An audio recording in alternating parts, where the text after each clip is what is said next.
La caída del Imperio Romano en el año 476 fue un hecho trascendental para la historia de Occidente, pues no solo puso fin al período conocido como la Antigüedad, sino que también le puso fin a una de las civilizaciones más importantes y conocidas de nuestra historia. Sin embargo, la caída de este imperio no significó el fin de las ciudades. Los pueblos bárbaros, más allá de destruir la cultura romana, se hicieron parte de ella, la ocuparon, se romanizaron y continuaron usando el mar Mediterráneo como un espacio de unidad y de comercio con Oriente, por lo que el comercio, que era la vitalidad de las ciudades, no desapareció, y por tanto las ciudades tampoco.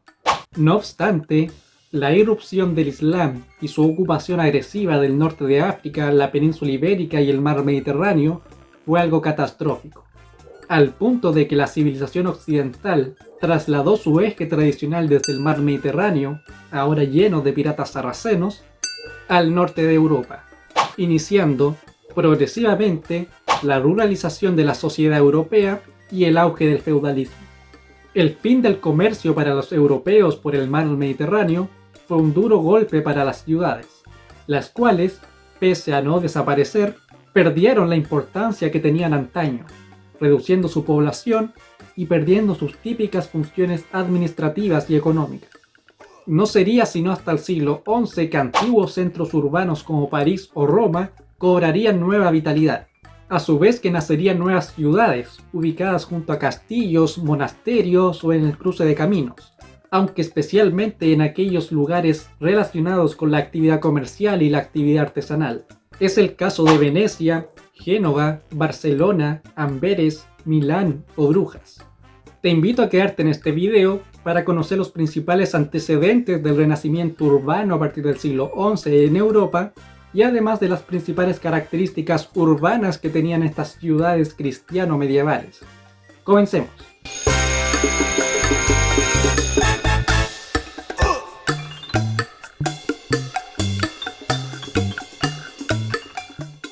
El objetivo de esta clase es conocer las principales características urbanas de las ciudades cristianas en la Baja Edad Media. Para ello, dividiremos este video en tres partes. En primer lugar veremos una introducción a la historia medieval occidental, luego veremos los principales antecedentes de la ciudad medieval y finalmente la composición urbana que tenían estas ciudades. ¿Qué factores explican que las ciudades recobraran su vitalidad a partir del siglo XI?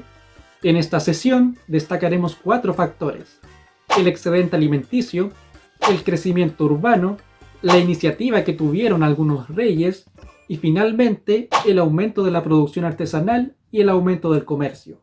El excedente alimenticio permitió nutrir a los mercados y además abastecer a una población que se podía dedicar a tareas no agrícolas, como la gente que vivía justamente en las ciudades. El crecimiento demográfico, por su parte, permitió que mucha gente del campo buscara nuevas oportunidades en la ciudad.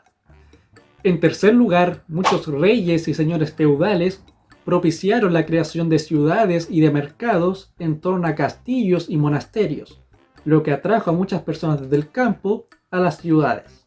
Finalmente, la presencia de un mayor excedente alimenticio, la presencia de más población y la presencia de más mercados permitieron que la producción artesanal y el comercio aumentara, constituyendo quizá este último antecedente en el más importante factor para entender el renacimiento urbano en la Europa occidental. Estas ciudades medievales, también conocidas en su tiempo como burgos, no responden a un modelo único, sino que cada una tiene sus propias características. Podemos encontrar ciudades con solo una calle, con 2 calles, ciudades que crecen en torno a un edificio o ciudades que crecen en torno a 2, a la catedral o al castillo. Sin embargo, todas ellas comparten ciertos elementos comunes que nos permiten conocer cómo era a grandes rasgos la ciudad medieval de esta época. Estos elementos comunes pueden ser la muralla, la catedral, el palacio, las calles, la vivienda, el mercado o el monasterio, los cuales pasaremos a ver a continuación. Desde lejos, las ciudades medievales parecían grandes fortalezas, rodeadas completamente de murallas resguardadas por guardias, torres, puertas, puentes levadizos fosos, todo con el objetivo de defender la ciudad en caso del ataque de un enemigo exterior. De hecho, no en pocas oportunidades, las ciudades que tenían un río en su interior eran resguardadas por cadenas para evitar que los ladrones o el enemigo entrara a través del río por la corriente. Al interior de la ciudad destacaban algunos edificios por su gran altura, las torres de los castillos, los campanarios de las iglesias, las casas de aquella gente con más recursos y los tejados de aquellas casas que a partir del siglo XIII comenzaron a construirse en gran altura, dada la falta de espacio dentro de la ciudad. El segundo edificio que destacaremos, luego de la muralla, es la catedral. Esta ocupaba un espacio fundamental dentro del espacio urbano de la ciudad, y era la residencia del obispo. La catedral era el símbolo y el centro de la espiritualidad de la ciudad, y su construcción no hubiese sido posible sin la promoción del obispo, los recursos de los burgueses, la riqueza de la ciudad y la capacidad técnica de los artesanos. Con su gran altura y su estilo gótico, la catedral constituía uno de los edificios más importantes de la ciudad. El segundo edificio a destacar, casi de igual importancia que la catedral, el ayuntamiento, se ubicaba en el centro de la ciudad junto a la catedral. Este edificio albergaba las instancias del gobierno local de la ciudad. De esta manera, la catedral y el ayuntamiento, los edificios más grandes y vistosos de estos espacios urbanos, también constituían los edificios más importantes de la ciudad, siendo el primero la sede del poder religioso y el segundo la sede del poder político. Las calles de la ciudad, por su parte, solían ser estrechas, sinuosas y sin aceras.